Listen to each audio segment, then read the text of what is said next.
Like that, I thought I'd do a tips and tricks video on the Wainwrights Coast to Coast, which I did recently in August. That was a couple of months ago now. Sorry, I'm just adjusting things.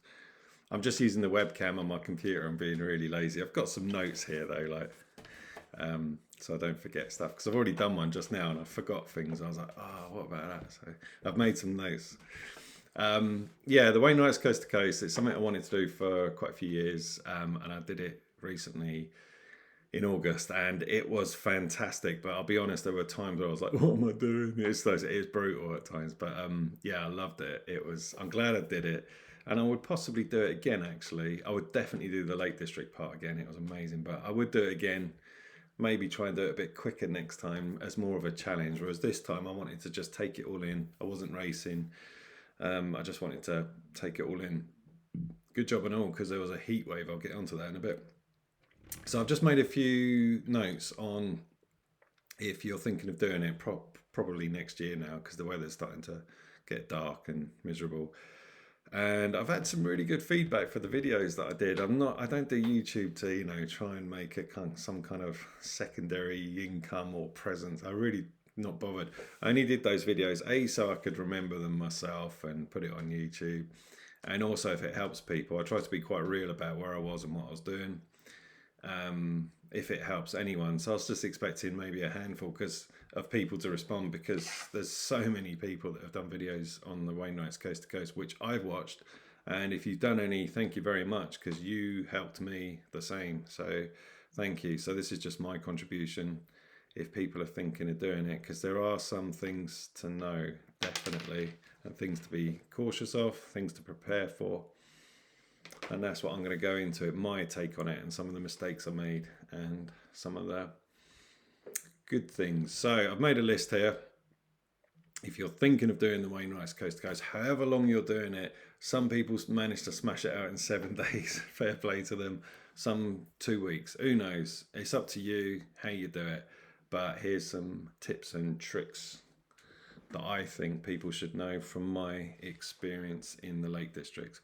First of all, fitness. How fit do you have to be to do the Wainwrights Coast to Coast? Well, I'm not some athlete. I'm not super fit. I would say I'm a reasonable to moderate hiker. I can handle hills and stuff, and I thought I was pretty good at them, because where I live, it's on the southwest coast path, and there's loads of cliffs and steep cliff paths and that, and I'm usually pretty good on them. So, how fit do you have to be? Well, the Lake District was tough. It didn't help that there was a crazy heat wave when I did it, but some of those hills in the Lake District or paths are like brutal. And it's not just how steep they are, it's how rocky they are. The paths are so jagged and rocky, you have to watch every single step you take. Yeah, so that can slow you down. But some of those hills are steep. Like, I think the Lake District is the toughest, and then later on there's a few bits in Yorkshire that will get you as well, what are pretty steep and rolling hills and stuff. So yeah, you need to be reasonably fit. I think I say in the video that I would say if you can't walk up 10 flights of stairs in, say, a block of flats or some kind of building like that, then you're not going to do this hike, basically. So work on your fitness. Go out and just walk, hike on a treadmill, put it on an incline, just walk up some hills, anywhere, just do hill walking, because you're going to need it. Definitely. Now, one thing that helped me and has helped me with other hikes as well is walking poles. I highly recommend them. Walking poles now on the coast to coast, they've got a number of different uses. So first of all, they help. They take your weight. They help your knees and legs, especially if you've got a rucksack on like I did. And I found they helped the most going downhill. The downhill was the ones that burnt me out. My legs were burning with the downhills. They go on and on and on and on. Some of those downhill descents, and my top of my thighs were burning. But the poles helped with that as well. The poles are good for when it's boggy as well, which obviously it will be, especially in the Yorkshire bit. You can sort of gauge the squelchy bits and see how deep it is, so before you walk on it. So that's good for that. And they're handy if you have a bit of a wobble or something, you're off balance, the pole will stabilize you. So I highly recommend taking walking poles. It does make life a lot easier. Now, thinking of fitness, so what did I say? Yeah, the Lake District bit was tough. There's some nice meandering bits, and then it can be hilly again in Yorkshire. But there are some flat bits as well. Actually, there's some real long flat bits in sort of the middle section, and you can smash out some big miles there. You just head down and go flat. Along with that, priority I would say is shoes. Yeah, hiking shoes. I use Solomon X Ultra 3s. That's my second pair. They're light. They're very, very light. They do them in shoes and in boots. They're not like boots. They're more like trainers, really. They're so light. They're reasonably waterproof, but they're super comfortable.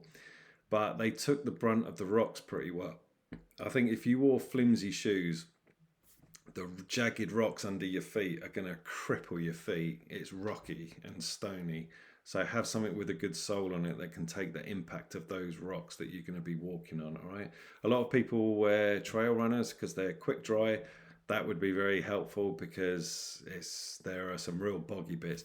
Now, I did it during a heat wave and there were still some boggy bits. And what's that like in normal wet British conditions would be horrendous. So your feet are going to get wet, whether you like it or not. And I did have one wet day, really bad, in Yorkshire.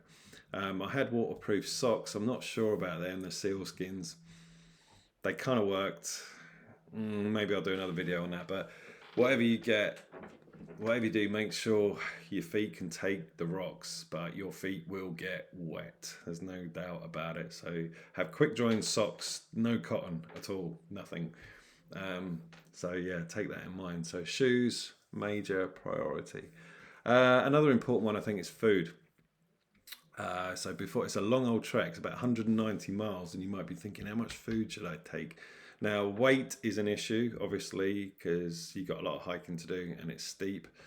So you don't want too much in your bag, and obviously food can start weighing you down. I would recommend taking some food, snack bars. I took pot noodles, not in the pot. I took them out and crunched them up in freezer bags, and I had a little stove with me, and they weigh nothing. But I always had about 3 or 4 of them with me just in case I ended up stuck somewhere or whatever, and they're full of carbs. They're not very healthy, but they'll keep you going, and have some snack bars. But you don't need to take like a week's worth of food. You really don't, because on the route, which was brilliant, there are places everywhere. It's really, really good. Obviously, you'll look at the map before. We'll get onto maps in a bit. But there are towns, villages everywhere, pubs, places in the middle of nowhere, the odd petrol station. Yeah, food wasn't an issue, and shops. It was great. It's just every few miles there's somewhere and you can get some kind of food. Cafes. Check the cafes as well. If you're leaving early and you think, oh, there's a place up ahead, it might be closed. I got caught out with that in Gunnerside. I thought the cafe was open and it wasn't. It was closed. So I had to go a few more miles, and I was really looking forward to a breakfast. But then a few miles down the road, there was another town and I got one there. But there are shops and places to stock up with general, like little, co-ops, that sort of thing, Tesco Express. You can really stock up with like pasta meals, snack bars, porridge, whatever you want, that sort of thing. Speaking of shops, there's a few towns with hiking shops in there as well. So if you break something, say you lose something, or you need to replace something, Grasmere, that's the first port of call in Lake District. That's got hiking shops. Kirkby Stephen and Richmond. I think that's it. I can't remember. There may be some more. But yeah, if you suddenly think, oh no, I need to replace something, there are places along the way that cater for hiking, because it's the Lake District and the Yorkshire Moors, so they're going to. So yeah, food isn't a problem. Don't not take food. Take some food, stuff that's going to keep you going. And even if you get stuck and you have to camp somewhere in the middle of nowhere, make sure you've got something to eat. Like I use pot noodles. I think they're brilliant. They're light, they're cheap. I take 2 before I go to sleep, 2 pot noodles, and that's like 800 odd calories, and you're carved up, ready for the next day. But they're light. So I only take about 2 days worth of food with me, which is light. You don't need to take like a week's worth of food. Not like the South Downs way. That was the opposite. There was no shops or hardly anything along the way there. That was pretty bad. Water, very important, obviously. Even if it's not killer hot, you still need to drink a lot. Now in the Lake District, water's not a problem because there's lakes and streams everywhere. So I highly recommend getting a water filter system. I use the Sawyer Squeeze. I've used Sawyer's for years, and you can drink on the go. It's fantastic. So in the Lake District, I was only taking 1 litre of water during a heat wave. I might do a separate video on that Sawyer, actually, how it saved me so much weight. There were people doing the hike in the Lake District during that heat wave with like 3 or 4 litres of water on them because they didn't want to drink out of streams or rivers and stuff. They were waiting until the next town, and they were taking so much weight because they were taking tap water. I was just filling up 1 litre of water, and I was drinking a litre then and there through the filter, which is so good. You can, water purifiers are good, but you can't drink it straight away. I don't like them. You have to wait like half an hour until you can drink it. So I would use the Sawyer Squeeze or whatever, the Catadine B3 or whatever it's called. There's a few now. So what I do is I'd get somewhere, I would drink a litre, fill up a litre, and then off you go. And honestly, in the Lake District, there's water everywhere. Plus there's shops and pubs and that. You can always fill up tap water and that. But as far as streams and rivers, there's water everywhere. So that's not a problem. Later on in the hike, it gets a little bit more sparse. There's a couple of stretches where you might have 10 miles without a stream or a river or a shop. So unless it's a crazy heat wave like when I did it, you should be okay. Just take a couple of litres of water with you and you'll be fine. But yeah, water shouldn't be a problem. But do have a water filter of some kind. That's what I recommend. Accommodation. So I wild camped in the Lake District. There's loads of places. It's beautiful. There's just an abundant choice of places you could pitch up with your tent and wild camp, which I did. And then from that point on, there's accommodation everywhere. There's youth hostels dotted along as well. I never used any. I only found out afterwards that you can hire a whole room for a lot cheaper than a hotel or a bed and breakfast, a lot cheaper. So you can hire a whole room which will have like a couple of bunk beds in it or something, and you've got shared showers. So there's youth hostels along the way. There's lots of pubs, hotels and that if you want. And there are campsites everywhere. And when I say campsites, sometimes it's just like a farmer's field with a sign outside saying hikers welcome or camping. Another thing is the pubs along the way, they cater for camping, and you'll see tents in pub gardens, which I used as well. And it can be anything from £2.50 to £10 a night. You get use of the shower and the toilet. It's kind of expected that you're going to eat there or at least have a drink there. It'd be a bit bad manners not to, but yeah, a lot of the pubs along the way, they cater for hikers. So accommodation's not a problem, even if you just intend to use your tent all the time. There's places, but you'll see it on the map. You can see it on Google. Just do a bit of research. There's places everywhere. But wild camping, not a problem. Obviously do it when you're not in anyone's way and perhaps when it's getting a little bit dark. There's lots of wild camping spots. Apart from the Yorkshire Moors, I camped in a pub garden in the Yorkshire Moors too. But the bits in between, it's so mossy and everything. I didn't see anywhere really where you could have put your tent. But that was really bad weather when I did that, so it was misty anyway. But yeah, accommodation's not a problem. And there's lots of towns and that along the way as well, where if you want I got a hotel in Richmond, a proper hotel with a bath and everything. It was lovely. Apart from when the fire alarm went off at 5 a.m, they had to evacuate everyone. So that kind of sucked. Right, accommodation. What's next? Compass and map. I suppose this goes in line with reception. So mobile phone reception. In the Lake, I'm with 3 network, and a lot of people I spoke to on the route, they were like, no, I've got no reception. So in the Lake District, really struggled with reception, and there were some patches in Yorkshire as well. It seemed to pick up the maps in most places, but a couple of times it didn't. So reception is pretty scarce. When I got high in the Lake District, then I had a little bit, but not much. So highly recommend taking a map and a compass and learn how to map read with that compass. And that came in handy one day when I got hideously lost. I had no reception. I couldn't pick up maps on my phone, and I was going in completely the wrong direction. But because I used the compass on the map, I figured out which way I should be going, and it got me out of there. So take a compass and a map. And also, one of the days in Yorkshire, the weather turned and it was so misty, the visibility was awful. The path was okay. Actually, paths, that's a point. I didn't write that down. I'm going to talk about paths in a bit. Paths, so I don't forget. The paths were okay, but if it wasn't, and in that mist, I wouldn't have known where I was going, so I would have had to use a map.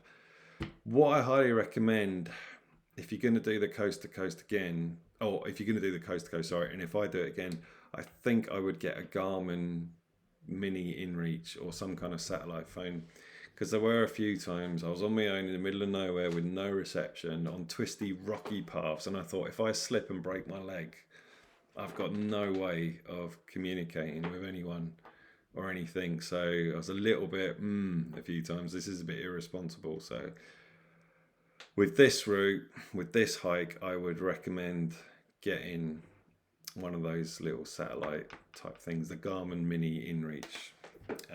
Yeah, and for future hikes I'm going to do, I think I'll definitely get one. So yeah, there's a few times I was a bit, I should have something here. If I have an accident, I'm pretty screwed really. So yeah, reception's a bit hit and miss. When it comes to mobile phones, you can charge them a lot in shops and pubs and cafes. So take a quick charger with you. I had a little power bank as well, and you can charge that when you're eating some food, which is good. So let's talk about paths. So it's pretty well signposted, the coast to coast. There's signs everywhere, sea to sea, and sometimes it mixes with the Cumbrian way, or is it the Pennine way? But yeah, it's pretty well pathed, but there are some bits that will catch you out. So yeah, pay attention and look at the maps and make sure you're going in the right direction. I did get really lost one day, badly lost, because I didn't follow the path properly, but most of it's signposted, but there are some bits that will catch you out if you don't pay attention, and you could end up going the wrong way. So not too bad. So I'd recommend getting a map for that. So I did the compass, reception, weather. Now you're going to be there for quite a while. Some people do it in 7 days. I did it in 10. I would have done it in 9 if it wasn't for that heat wave. Some people do it in 2 weeks, but the weather changed twice in 10 days for me from the long range weather forecast. What I thought was going to be okay and nice weather turned into a blistering heat wave just out of the blue. And then later on in the latter part in Yorkshire, where it was supposed, the few days before it said it would be dry, then it changed its mind and the weather came in. It was like gale force wind, sideways rain, mist. It was awful. It was absolutely awful. So the weather can change there. So this goes along with gear. Make sure you take everything. You may want to go super ultralight and think, oh, I'm not going to bother with waterproof jackets and all that. The weather's supposed to be good, but no, take it. And take some stuff to keep you warm as well. Even in the summer, in the evenings, it can get chilly, especially if you're camping. So I'm going to get onto gear in a bit, like this lightweight stuff and everything. But yeah, the weather can change, especially in the Lake District and on the moors. So be prepared and take stuff to cope with the weather. Along with that, the midges got me as well. I went in August and the midges were pretty bad. So I had like a net thing for my head. A couple of times I had to just hide in the tent. So take that in mind. You can get some midge spray or something, but the midges can get you too. Gear. Okay, let's get on to gear. I've seen this of other YouTubers and it is really good advice. Don't get obsessed with going ultralight, and I agree. Now I got my system down to 10 kilos. That's with food for about 3 days and a litre of water. So without food and water, I got it down to 7 kilos. It wasn't cheap, but that was comfortable, warm and dry. So you don't want to be too heavy carrying like 20 kilos on your back, you know, for every eventuality, because that'll kill you with those hills. I think 10 kilos, 10 to 15 max sort of thing, depending on, again, practice before. Load up your rucksack with 10 kilos or 15 kilos and go walking up and down hills with poles and see how you get on. But there's a lot of stuff on YouTube, and this has been said before, so I'm not trying to copy anyone else, but people get obsessed with ultra lightweight, and it's very expensive gear, and it's really thin and, you know, all that. But you don't want to sacrifice comfort when you've been hiking for a long day. If you're camping, you want to be comfortable, so you can get comfortable mattresses that are quite light. They'll keep you warm as well. They reflect your body heat and deflect the cold. Your sleep system, you don't want to have like something made so thin to save weight that you're going to be shivering all night long. Have something that's going to, for the season you're in, pack accordingly. If it's winter, you're going to need heavier gear. But yeah, there's some good budget options out there. I use the Nature Hike quilt, which was really good, or sleeping bag thing, the 400 one. And it did fine in the summer, but I wouldn't use that in the winter. But take waterproofs, like just a lightweight waterproof jacket and trousers, because you never know when you're going to need it. And take stuff to keep you dry and warm at night as well.